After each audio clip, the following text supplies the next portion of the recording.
Hey everybody, I'm Sustainable Stace. I love to grow organic food. This video is about the 3 key themes for designing or planning your own garden.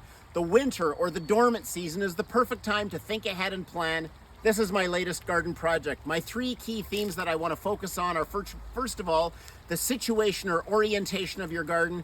Then I look at the beauty or the aesthetic of it. And third of all, to be practical, the manageability of it. So situation orientation, beauty aesthetic, and then the manageability. I've also in previous years done a huge garden project with 33 full-length videos that are all on my Sustainable Stace channel, and it's called Backyard Abundance. So let me take you into it and show you what I've done on this project to inspire you for your next garden planning.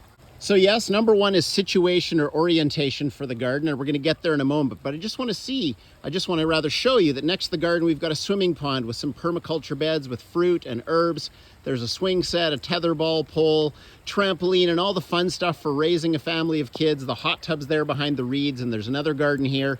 And a waterfall is at the end of this long winding river or creek that we step over to come down to the garden. So it's beautifully situated or oriented close to our house within view, and it's deer proof with at least a 6-foot high fence all the way around it, a really nice gate. Now, some of the things about situation and orientation to nature are that I know that my sunny sun comes from that direction, that's south. So all my garden beds are oriented north-south for the sun to get in here. Also, my neighbor to this side, their property is uphill and it slopes to us. And so all the water on rainy days, like today, drains this way. So I knew that to prep this site, I had to have a drainage ditch all the way down this side of my garden where the water can run off so it doesn't flood my area. Then as I situated and oriented it, I wanted to make sure that it would be beautiful.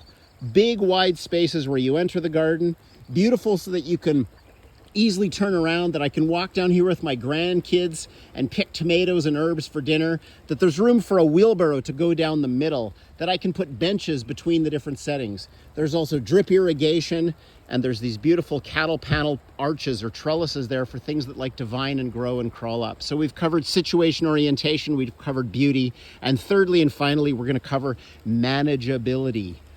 All of the ground cover in the whole area has first landscape fabric, then cardboard, and then cedar mulch. So it prevents any weeds growing up through the area.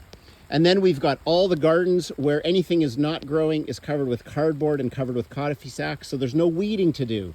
There's drip irrigation set up in all the beds, and then the water that flows into the garden is through a garden hose, and there's timers, and all 13 beds are set up on one of 2 timers that all irrigation is drip and timed. So it's situated well, it's meant to be beautiful, and it's meant to be manageable.